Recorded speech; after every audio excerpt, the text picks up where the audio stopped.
أعوذ بالله من الشيطان الرجيم بسم الله الرحمن الرحيم. Mes chers amis, avant d'entrer dans le cœur de mon message aujourd'hui,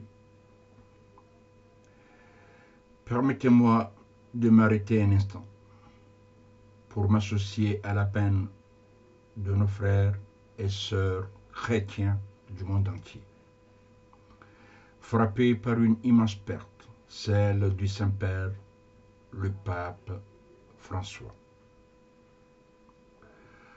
En ces temps où les guerres déchirent des peuples, où la misère broie des innocents, où les puissants imposent trop souvent le silence aux opprimés, sa voix était celle des sans-voix.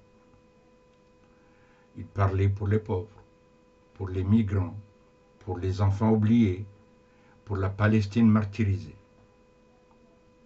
Il dénonçait l'injustice, sans crainte, avec une force désarmante de vérité et de foi.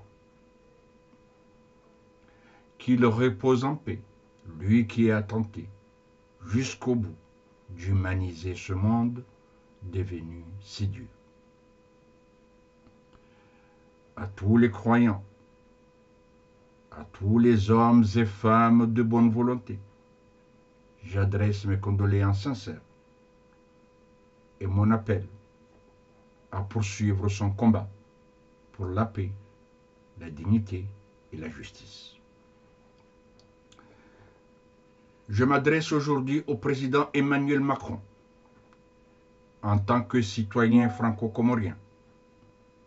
Mon cœur est partagé entre deux patries, deux histoires, mais une même douleur. Celle d'un archipel séparé, divisé et en souffrance.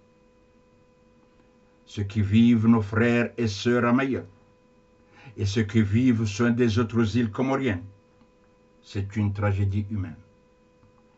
Et ce mur qu'on a érigé, ce Uhura Washaba, ce mur de fer qu'on construit pour bloquer les barges, surveillé par caméra, repousser les miséreux, ne pourra jamais briser les liens profonds entre nos peuples.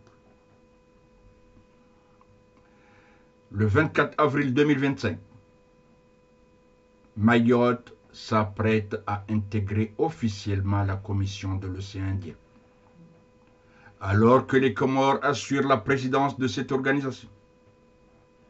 Un moment historique qui aurait pu marquer un rapprochement, mais sans dialogue, sans reconnaissance mutuelle, ce geste risque au contraire d'aggraver la fracture. Et je tiens à rappeler ici un fait souvent oublié. C'est un ancien président comorien, Ahmed Abdallah Abdurrahman, dans un esprit d'ouverture, qui a demandé que la France entre dans la CEDEAO. Mais jamais il n'a imaginé que cela servirait à diviser notre archipel, à inscrire dans les faits la séparation d'une île arrachée à ses sœurs. Messieurs, mon président Macron, vous avez aujourd'hui une responsabilité historique. Car pendant que les murs se dressent, pendant que les cœurs se ferment, d'autres puissances avancent leurs pions dans l'océan Indien. La Russie est déjà à Madagascar, aux Seychelles, et demain peut-être aux portes de l'Union des Comores. Si la France ne prononce pas une vision juste et durable, d'autres le feront, sans forcément partager les valeurs de liberté, d'égalité et de fraternité.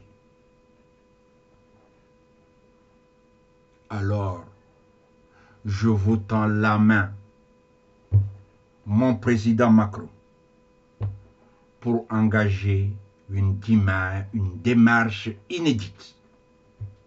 L'Union des États France-Comores pas une fusion, pas une soumission,